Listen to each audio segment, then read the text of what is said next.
दोस्तों आज की इस वीडियो में माइक्रोसॉफ्ट वर्ड 2019 के रेफरेंसेस टैब की सभी ऑप्शन के बारे में जानेंगे। इससे पहले वाली वीडियो में हमने लेआउट टैब की सभी ऑप्शन के बारे में जाना था।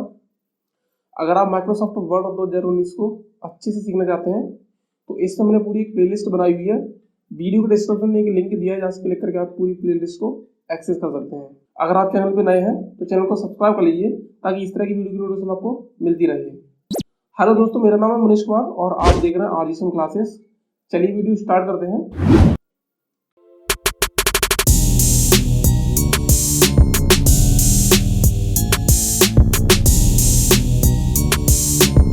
तो ये हम अपने कंप्यूटर की स्क्रीन पे आ गए हैं जहां पर हमने माइक्रोसॉफ्ट वर्ड 2019 को पहले से ओपन करके रखा हुआ है और आज हम रेफरेंसेस टैब की सभी ऑप्शन को बारीकी से जानेंगे।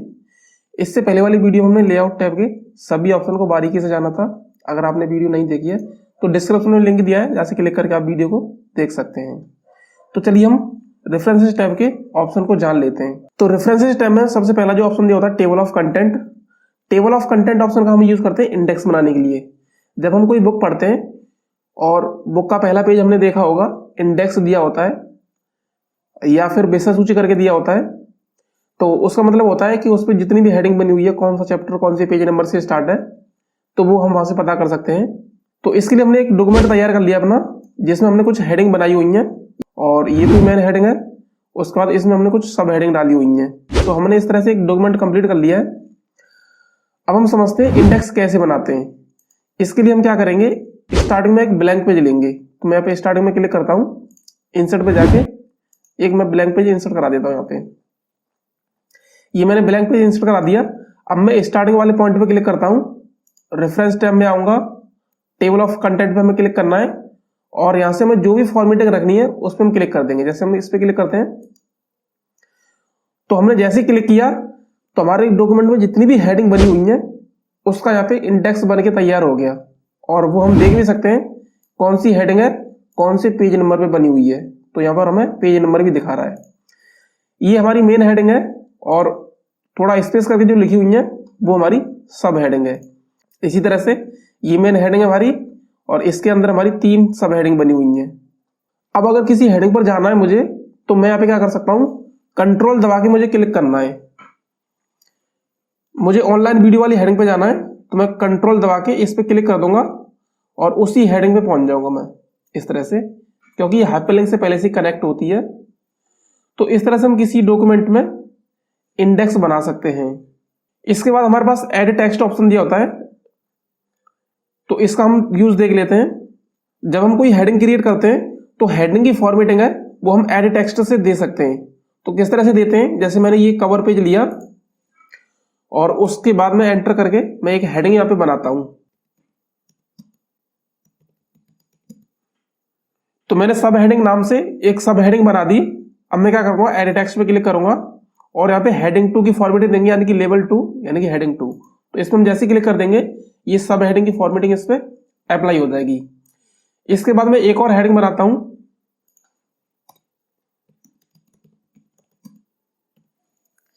ये मैंने सब हेडिंग 2 बना दी और मैं यहाँ पे क्या करूंगा, इसको भी मैं हेडिंग 2 की फॉर्मेटिंग दे दूंगा। इसके बाद मैं एक मेन हेडिंग बनाता हूं। मैंने एंटर की प्रेस की, यहाँ पे ये मैंने एक मेन हेडिंग बना दिया। अब मैं इसको हेडिंग 1 की फॉर्मेटिंग दूंगा। तो ये फॉर्मेटिंग हम यहां से भी दे सकते हैं और होम में हमारे पास ये स्टाइल का ऑप्शन दिया होता है, यहां से भी दे सकते हैं। इसके बाद हम रेफरेंस टैब पे क्लिक करते हैं तो हमने ये ऑप्शन समझ लिया है। आगे हमारे पास ऑप्शन दिया है अपडेट टेबल का।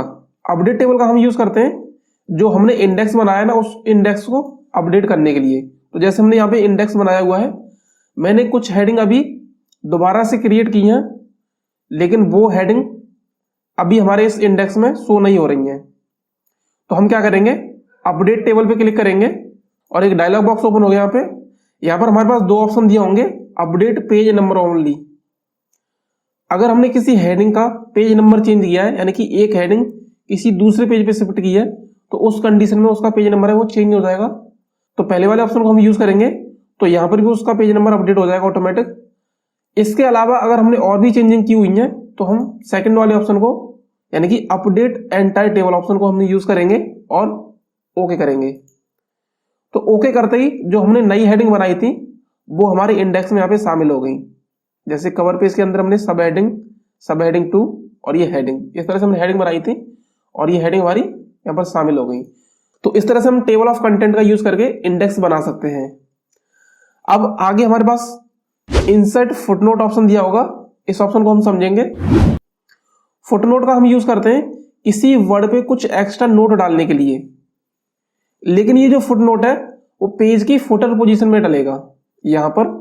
तो जैसे मैं किसी वर्ड पे डबल क्लिक करता हूं और उस वर्ड को सिलेक्ट करता हूं, अब मान के चलो मुझे इस ऑनलाइन वर्ड पे कुछ नोट लिखना है, तो मैं क्या करूंगा, फुटनोट पे क्लिक कर दूंगा, तो हमारे पास यहाँ पे ये फुटनोट एक्टिवेट हो जाएगा। यानी कि इस ऑनलाइन वर्ड के बारे में हम जो भी लिखना चाहते हैं वो यहाँ पे टाइप कर सकते हैं। जैसे मैंने यहाँ पे कुछ वर्ड उसके बारे में टाइप कर दिया, इसी तरह से हम यहाँ पे देख पा रहे हैं कि इसके ऊपर नंबर 1 आ गया और यहाँ पर भी नंबर 1 आ गया। यानी कि ये जो नंबर है वो हमें बताएगा कि कौन से वर्ड का फुटनोट कहाँ डला हुआ है। तो मैं इसको जूम करके दिखाता हूं थोड़ा सा। तो यहाँ पर नंबर 1 आ रहा है और यहाँ पर भी नंबर 1 आ गया। इसके अलावा मैं कोई दूसरा वर्ड लेता हूं और उस पर फुटनोट डाल देता हूं। तो जैसे मैंने फुटनोट पे क्लिक किया तो यहाँ पर भी नंबर 2 आ गया और यहाँ पर भी नंबर 2 आ गया। अब इसके बारे में जो भी मुझे टाइप करना है वो मैं यहाँ पे टाइप कर दूंगा इस तरह से। इसी तरह से हम और भी पेजों पे फुटनोट लगा सकते हैं। इसके बाद हमारे पास एंड नोट का ऑप्शन दिया होगा। हमारे पास जो फुटनोट ऑप्शन है वो पेज के फुटर पोजीशन में काम करेगा, और जबकि एंड नोट होगा वो डॉक्यूमेंट के एंड में काम करेगा, जहां पे हमारा डॉक्यूमेंट खत्म हो रहा है। तो मान के चलो मैंने ये बॉटम वर्ड को सिलेक्ट किया और इंसर्ट एंड नोट पे क्लिक कर दूंगा, तो जहां पर हमारा डॉक्यूमेंट खत्म हो रहा है एकदम लास्ट में, वहां पर ये नोट डलेगा। तो इस वर्ड के बारे में हम जो भी लिखना चाहते हैं वो यहाँ पे लिख सकते हैं। आगे हमारे पास नेक्स्ट फुटनोट ऑप्शन दिया होगा। अगर हम यहाँ पे क्लिक करेंगे तो इसके अंदर हमें एक लिस्ट मिलेगी जहां पर हमें अलग अलग ऑप्शन मिलेंगे, यानी कि next footnote, previous footnote, next and note, previous and note. जो मैंने फुटनोट लगा रखे हैं या फिर जो मैंने एंड नोट लगा रखे हैं, अगर उन तक मुझे पहुंचना है तो मैं यहाँ पे क्लिक करके पहुंच सकता हूँ। अगर मुझे नेक्स्ट पे पहुंचना है तो नेक्स्ट पे, और अगर मुझे प्रीवियस फुटनोट या फिर प्रीवियस एंड नोट पे जाना है तो मैं उसी के हिसाब से यहाँ पे ऑप्शन को सिलेक्ट करूंगा। अब मुझे यहाँ पे प्रीवियस फुटनोट पे जाना है तो मैं यहाँ पे ऑप्शन को सिलेक्ट करके क्लिक करता हूँ, तो मैं यहाँ पे प्रीवियस फुटनोट पे चला गया। अब मुझे फिर से पीछे वाले फुटनोट पे जाना है तो मैं क्लिक करूंगा और प्रीवियस फुटनोट पे दोबारा से क्लिक कर दूंगा, तो हम पीछे वाले फुटनोट पे आ जाएंगे। आगे हमारे पास शो नोट का ऑप्शन दिया होगा, यानी कि हमें उस एरिया पे जाना है जहां पर नोट डला हुआ है। तो फुटनोट एरिया तो मेरे सामने अभी दिखाई दे रहा है, हम एंड नोट एरिया पे चलते हैं। तो मैं क्लिक करूंगा और यहाँ पर हमें ऑप्शन मिल जाएगा व्यू एंड नोट एरिया, तो ओके करेंगे और हम एंड नोट पे चले जाएंगे जहां पर हमने एंड नोट लगा रखा है। तो इस तरह से हम यहाँ पे फुटनोट और एंड नोट डाल के किसी वर्ड के बारे में कुछ एक्स्ट्रा चीजें लिख सकते हैं। अगला ऑप्शन हमारा सर्च का दिया है, इस ऑप्शन को समझ लेते हैं। यहाँ पे जैसे हमारे पास कुछ वर्ड लिखे हुए हैं और किसी वर्ड के बारे में हमें जानना है, तो हम इंटरनेट पे सर्च करते हैं उस वर्ड के बारे में, तो हमें ब्राउजर अलग से ओपन करना पड़ता है। लेकिन एमएस वर्ड में ये फीचर दिया हुआ है कि डायरेक्ट आप एमएस वर्ड में ही उस वर्ड के बारे में सर्च कर सकते हो। तो मैं यहाँ पे कोई वर्ड सिलेक्ट करता हूँ, जैसे मैंने ये कोई वर्ड सिलेक्ट किया, उसके बाद मैं सर्च पे क्लिक कर दूंगा, तो साइड में हमारे पास ये विंडो ओपन हो गई। तो यहाँ से हम इस वर्ड के बारे में देख सकते हैं, अलग अलग साइट ओपन हो गई। अगर मुझे किसी साइट पे जाना है तो मैं डायरेक्ट यहीं से क्लिक कर दूंगा और मेरा ब्राउजर ओपन हो जाएगा, जहाँ से मैं इस वर्ड के बारे में और अच्छे से जान सकता हूँ। इस तरह से हमारा जो ब्राउजर है वो ओपन हो गया। अब हम इसको क्लोज करते हैं। अब हम आगे वाले ऑप्शन को जानेंगे, यानी कि insert citation. Insert citation option का यूज करते हैं जब आप कोई डॉक्यूमेंट बना रहे हो और आपने कहीं दूसरे जगह से कोई कंटेंट ऐसा है जो कॉपी किया हुआ है, जो आपका खुद का कंटेंट नहीं है, तो आप जो भी कंटेंट जहां से भी यूज कर रहे हो आप उसको क्रेडिट दे सकते हो। तो उसके लिए हम इंसर्ट सिटेशन ऑप्शन का यूज करेंगे।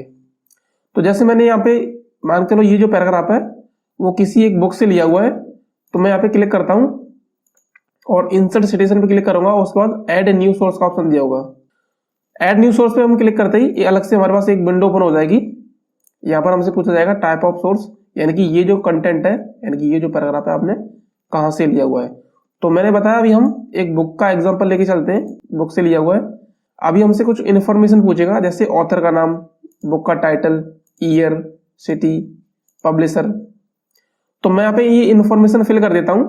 तो मैंने यहाँ पे इस तरह से इन्फॉर्मेशन फिल कर दी, यानी कि ऑथर का नाम डाल दिया। यहाँ पर हमसे टाइटल यानी कि बुक का नाम पूछा जाएगा, और ये बुक कौन सी ईयर में पब्लिश की गई थी, कौन सी सिटी में पब्लिश की गई थी, और पब्लिशर कौन थे। तो मैंने सभी इन्फॉर्मेशन को डाल दिया है। अब मैं ओके पे क्लिक कर दूंगा। तो ये इन्फॉर्मेशन हमारे पास यहाँ पे जुड़ गई, इस पैराग्राफ के लास्ट में जुड़ जाएगी। इसी तरह से हम इस वाले पैराग्राफ को लेते हैं और इसकी इन्फॉर्मेशन डाल देते हैं। तो दोबारा से हम इंसर्ट सिटेशन पे हम क्लिक करेंगे और ऐड न्यू सोर्स पे क्लिक करेंगे। अब ये जो वर्ड है, यानी कि ये जो पैराग्राफ है, वो हमने किसी दूसरे सोर्स से लिया हुआ है। जैसे मान के चलो हमने एक वेबसाइट से लिया हुआ है, तो उस वेबसाइट की यहाँ पे इन्फॉर्मेशन पूछी जाएगी, यानी कि ऑथर का नाम, name of web page, name of website, year, month, day और उसका यूआरएल। तो मैं यहाँ पे ये इन्फॉर्मेशन फिल कर देता हूँ। तो मैंने यहाँ पे इस तरह से इन्फॉर्मेशन फिल कर दी, यानी कि ऑथर का नाम डाल दिया जिसकी भी वेबसाइट है, और उसके पेज का नाम डाल दिया, वेबसाइट का यहाँ पे नाम डाल दिया, कौन सी ईयर में इस वेबसाइट को बनाया गया था, डे, और यहाँ पर वेबसाइट का यूआरएल डाल दिया। अब मैं यहाँ पे ओके पे क्लिक करूंगा तो यहाँ पे इन्फॉर्मेशन यहाँ पे इस पैराग्राफ के साथ जुड़ जाएगी। अब हम क्या करते हैं, लास्ट पेज पे आते हैं और इन सभी इंफॉर्मेशन को शो कराते हैं। आपने देखा होगा जब बुक वगैरह होती है तो लास्ट में कुछ रेफरेंसेस का पेज जुड़ा होता है। तो उस रेफरेंसेस का मतलब ये है कि इस बुक में कौन कौन से रेफरेंसेस या कौन कौन से सोर्स ऑफ कंटेंट यूज हुआ है, वो हमारे उस लास्ट पेज में हमें दिख जाएगा। तो हम लास्ट पेज पे चलते हैं। तो मैं यहाँ पे क्लिक करता हूँ और मुझे ये यहाँ पे ऐड करना है। तो उसके लिए हमारे पास बिब्लियोग्राफी ऑप्शन दिया होगा, इस पे हम क्लिक करेंगे और जो भी फॉर्मेट हमें यहाँ पे यूज करना है उस पर हम क्लिक कर देंगे। जैसे हम यहाँ पे यूज कर रहे हैं बिब्लियोग्राफी, तो इस पर हम जैसे क्लिक करेंगे तो ये बिब्लियोग्राफी हमारी यहाँ पे ऐड हो जाएगी। जो ऊपर हमने इंफॉर्मेशन ऐड की थी वो इंफॉर्मेशन हमें यहाँ पे दिख रही है, और हमें इससे पता चल जाएगा कि हमने इन रेफरेंसेस से इसमें जो कंटेंट है वो यूज किया हुआ है। बाकी हमारे पास यहाँ पे स्टाइल का ऑप्शन दिया होगा, स्टाइल का यूज करके आप इस बिब्लियोग्राफी फॉर्मेट को चेंज कर सकते हो। तो जैसे मैं इस पे क्लिक करता हूँ तो इस तरह से अलग अलग फॉर्मेट हम यूज करेंगे, उसी के अकॉर्डिंग ये इंफॉर्मेशन चेंज हो जाएगी। आगे हमारे पास मैनेज सोर्स का ऑप्शन दिया होगा, मैनेज सोर्स में क्लिक करेंगे यहाँ पे, और मैनेज सोर्स का मतलब वो होगा कि जितने भी हमने सिटेशन ऐड किए थे, जैसे मैंने अभी ये सिटेशन डाला था तो मैं इसको दोबारा से एडिट कर सकता हूँ। अगर कोई गलती हो गई है तो यहाँ पर दोबारा से मैं इसको एडिट कर सकता हूँ। इसके अलावा मैं इसको डिलीट कर सकता हूँ, तो यहाँ पे डिलीट का ऑप्शन दिया होगा। अगर मुझे कुछ नया सिटेशन डालना है तो मैं न्यू ऑप्शन पे क्लिक करके दोबारा से कोई सिटेशन डाल सकता हूँ यहाँ पे।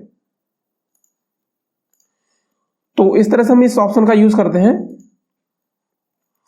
आगे हमारे पास इंसर्ट कैप्शन ऑप्शन दिया है और इसके अंदर क्रॉस रेफरेंस भी दिया हुआ है।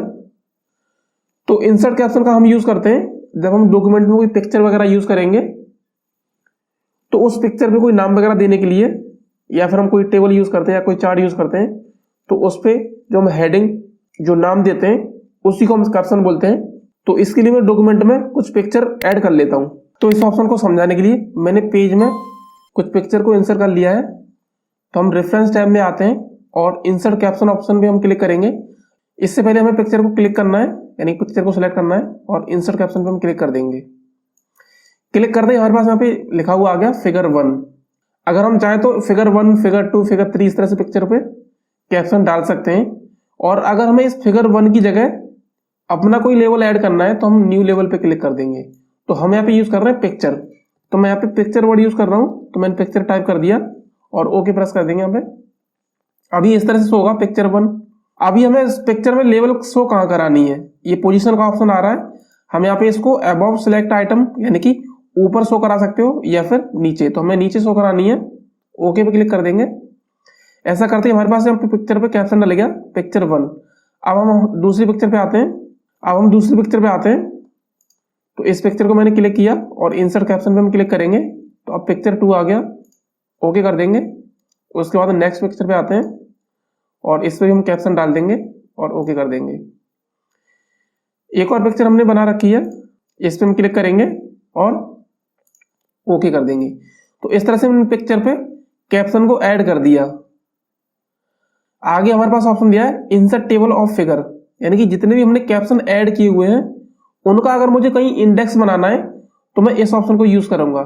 मुझे यहाँ पे एक इंडेक्स बनाना है, तो मैं यहाँ पे एंटर की प्रेस करूंगा और यहाँ पे insert table of figure option पे क्लिक कर दूंगा और ओके।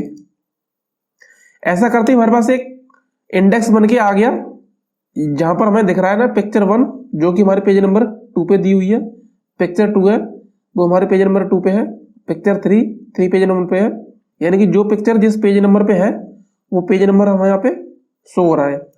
अगर हम किसी पिक्चर पे जाना चाहें तो हम कंट्रोल के साथ क्लिक करके उस पिक्चर पे जा सकते हैं। जैसे मुझे पिक्चर 3 पे जाना है तो यहाँ मैं कंट्रोल के साथ इस पिक्चर 3 पे क्लिक कर दूंगा और मैं पिक्चर 3 पे चला जाऊंगा। इस तरह से मैं पिक्चर 3 पे आ गया। तो इस तरह से हम कैप्शन का यूज कर सकते हैं। आगे हमारे पास अपडेट टेबल का ऑप्शन दिया है। अपडेट टेबल का मतलब होगा अगर हम कोई नई पिक्चर इसमें ऐड कराएंगे तो उस पिक्चर के नाम को हम इस इंडेक्स में अपडेट करा सकते हैं। जैसे अभी हमने इस टेबल ऑफ कंटेंट में अपडेट टेबल का यूज किया था, उसी तरह से हम इंसर्ट कैप्शन में भी अपडेट टेबल का यूज करेंगे। आगे हमारे पास क्रॉस रेफरेंस का ऑप्शन दिया होगा। इस क्रॉस रेफरेंस को हम समझ लेते हैं। क्रॉस रेफरेंस का हम यूज करते हैं एक ही डॉक्यूमेंट में रहते हुए एक से दूसरी हेडिंग को कनेक्ट करना। जैसे मैं यहाँ पे क्लिक करता हूँ और क्रॉस रेफरेंस में मैं क्लिक कर दूंगा। अब यहाँ पर हमें रेफरेंसेस टाइप में अलग अलग ऑप्शन मिल जाएंगे। जैसे आप हेडिंग को कनेक्ट कराना चाहते हो या फिर बुकमार्क को या फिर एंड नोट को या फुट नोट को, इक्वेशन को, इस तरह से हमें अलग अलग ऑप्शन मिल जाएंगे। तो मैं यहाँ पे हेडिंग के लिए यूज कर रहा हूँ, तो मैंने हेडिंग पे क्लिक किया तो हमने जितनी भी हेडिंग यहाँ पे बना रखी है वो उस हेडिंग की हमें लिस्ट मिल जाएगी। तो मैं यहाँ पे कवर पेज वाली हेडिंग को कनेक्ट कर दूंगा। तो मैंने कवर पेज हेडिंग पे क्लिक किया और यहाँ पे हम देखेंगे इंसर्ट रेफरेंसेस टू। इस तरह से हम यहाँ पे अलग अलग ऑप्शन यूज करेंगे। तो हम यहाँ पे हेडिंग का टेक्स्ट ही यहाँ पे यूज कर लेते हैं, यानी कि ये जो कवर पेज लिखा हुआ है यहाँ पर कवर पेज इंसर्ट हो जाएगा और उस पर हम क्लिक करके जो हमारे एक्चुअल में कवर पेज जहाँ पे हेडिंग बनी हुई है ना वहां तक पहुंच सकते हैं। तो मैंने इस पे क्लिक किया हेडिंग टेक्स्ट में और इंसर्ट कर देंगे और इसको यहाँ से क्लोज कर देते हैं। तो हमारे पास ये कवर पेज हेडिंग यहाँ पे भी बन के आ गई है। अब मुझे क्या करना है, कंट्रोल दबा के मुझे इस पे क्लिक करना है और जैसे मैं कंट्रोल दबा के इस पे क्लिक करूंगा तो जहां पर हमारी कवर पेज हेडिंग बनी हुई थी उस हेडिंग पे मैं पहुंच जाऊंगा इस तरह से। तो इसी तरह से इसमें और भी ऑप्शन दिए होंगे, ऐसे हम इसको पिक्चर के लिए भी यूज करके देख सकते हैं। तो मान के चलो हम पिक्चर के लिए यूज करना चाहते हैं तो मुझे यहाँ पे मैं यहाँ पे क्लिक करके क्रॉस रेफरेंस पे क्लिक करता हूं और अब मैं इसको पिक्चर के लिए यूज कर रहा हूं। तो हमने पिक्चर को जो कैप्शन दिया था वो पिक्चर कैप्शन था, तो मैं यहाँ पे पिक्चर 4 कैप्शन देता हूँ यहाँ पे, यानी कि पिक्चर 4 वाले जो वर्ड को मैं यहाँ पे इंसर्ट करा देता हूँ। इंसर्ट पे क्लिक करके इसको क्लोज करता हूँ। अब इस पिक्चर 4 पे मैं जैसे क्लिक करूंगा तो पिक्चर 4 पे पहुंच जाऊंगा मैं। तो कंट्रोल दबा के क्लिक करना है मुझे यहाँ पे, तो कंट्रोल दबा के इस पिक्चर पे हम क्लिक करेंगे तो जैसे हम क्लिक करेंगे पिक्चर 4 पे आ जाएंगे। तो इस तरह से हम एक ही डॉक्यूमेंट में रहते हुए और अलग अलग हेडिंग को या फिर कैप्शन को आपस में कनेक्ट कर सकते हैं। आगे हमारे पास इंडेक्स का ऑप्शन दिया होगा, यानी कि अगर हमें किन्हीं वर्ड को इंडेक्स करना है तो हम उन वर्ड को इंडेक्स करा सकते हैं। कैसे करते हैं, वर्ड को हम सिलेक्ट कर लेते हैं। जैसे ये वर्ड मैंने सिलेक्ट किया, उसका मार्क एंट्री पे हम क्लिक करेंगे और यहाँ पर इसको मार्क कर देंगे, क्लोज करेंगे। इसी तरह से हम कोई दूसरा वर्ड लेते हैं, जैसे मैंने ये वाला वर्ड लिया और मार्क एंट्री पे क्लिक किया, उसके बाद मार्क और क्लोज। ये हमें पैराग्राफ मार्किंग शो हो गया है, इसको हम बाद में हटा सकते हैं। पहले हम जितने भी वर्ड है वो मार्क करना चाहते हैं वो मार्क कर लेते हैं। ये मैंने इस पेज से कर लिया और कुछ वर्ड में यहाँ पे अलग पेज से करता हूँ। तो मैंने इसको भी मार्क कर दिया, इसके बाद मैंने इस वर्ड को भी यहाँ पे मार्क कर दिया। अब मुझे ये पैराग्राफ मार्किंग हटानी है, तो इसके लिए मैं होम पे क्लिक करूंगा और यहाँ पे हमारे पास शो और हाइड का ऑप्शन दिया होगा, इस पे क्लिक करके हम इस पैराग्राफ मार्किंग को हटा सकते हैं। अब जो वर्ड मैंने यहाँ पर इंडेक्स किए थे उन वर्ड को मैं यहाँ पे रखना चाहता हूँ। उसके बाद मैं यहाँ पे एंटर की प्रेस करूंगा और रेफरेंसेस टैब में आऊंगा और इंसर्ट इंडेक्स ऑप्शन पे हम क्लिक करेंगे। उसके बाद जो इंडेक्स है वो हमें कितने कॉलम में रखना है, वो हमें 2 कॉलम में रखना है, 1 कॉलम में रखना है, वो हम यहाँ से डिसाइड करेंगे और ओके करेंगे। ओके पे क्लिक करते ही जो वर्ड हमने इंडेक्स किए थे वो वर्ड यहाँ पे पेस्ट हो गए। तो इस तरह से हम यहाँ पे वर्ड को इंडेक्स कर सकते हैं। आपने देखा होगा बुक्स में जो टफ मीनिंग दी होती है या कुछ टफ वर्ड दिए होते हैं उनको अलग से इंडेक्स करके रखा जाता है। तो इस तरह से इनको हमने इंडेक्स करके यहाँ पे रख दिया। बाकी अपडेट इंडेक्स का ऑप्शन वैसे यूज करेंगे जैसे हमने अपडेट टेबल या फिर अपडेट टेबल यहाँ पे यूज किया था, यानी कि हम इसमें और भी वर्ड को मार्क एंट्री करके जोड़ देंगे और यहाँ पर उन वर्ड को हम अपडेट करके इस लिस्ट में जोड़ सकते हैं। तो मैंने इस पर क्लिक कर दिया, तो अभी मैंने ये वर्ड जोड़ा था इसमें एक दूसरा वाला, तो वो भी यहाँ पे इस लिस्ट में ऐड हो गया। इसके बाद हम आगे ऑप्शन पे चलते हैं। आगे हमारा ऑप्शन दिया है मार्क सिटेशन। इसको समझने से पहले हमारे पास कुछ डेटा दिया हुआ है। जैसे हमारे पास ये डेटा है, यहाँ पर हम इसको नए पेज पे ले आते हैं। हमारे पास ये अलग अलग डेटा दिया हुआ है।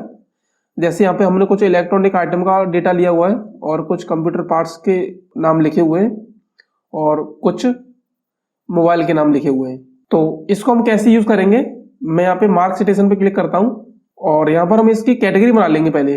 तो हमारे पास यहाँ पे कुछ नंबर दिए हुए हैं, इनको हम रिप्लेस कर देंगे जिस नाम से मैं कैटेगरी बनानी है। जैसे मुझे ये जो कंप्यूटर का डेटा है वो मैं यहाँ पे कंप्यूटर पार्ट्स के नाम से रखता हूँ। तो मैं यहाँ पे टाइप कर देता हूँ कंप्यूटर पार्ट्स और उसके बाद मैं रिप्लेस पे क्लिक कर दूंगा। दूसरा नंबर लेता हूँ, इसको मैंने इलेक्ट्रॉनिक आइटम नाम दे दिया और मैं इसको रिप्लेस कर दूंगा। अब मैं यहाँ पे मोबाइल के नाम से एक और कैटेगरी बनाता हूँ और उसके बाद हम रिप्लेस पे क्लिक करेंगे और यहाँ पर हम इसको ओके कर देंगे। ओके करने के बाद हम यहाँ पे वर्ड को सिलेक्ट करेंगे और इस वर्ड को मैं सिलेक्ट करता हूँ और यहाँ पे क्लिक कर दूंगा। तो ये वर्ड हमारे पास आ गया।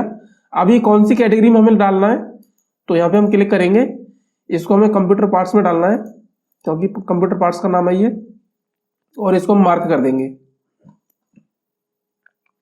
उसके बाद हम दूसरा वर्ड लेते हैं और यहाँ पे जैसे क्लिक करेंगे तो यहाँ पे ऑटोमेटिक पेस्ट हो जाएगा और ये भी हमारा कंप्यूटर पार्ट्स वाली कैटेगरी में आएगा, तो इसको भी हम मार्क कर देंगे। इसी तरह से हम सभी वर्ड को यहाँ पे मार्क कर देते हैं। उसके बाद मैं कुछ इलेक्ट्रॉनिक आइटम के नाम दिए हैं, उनको मार्क करना चाहता हूं।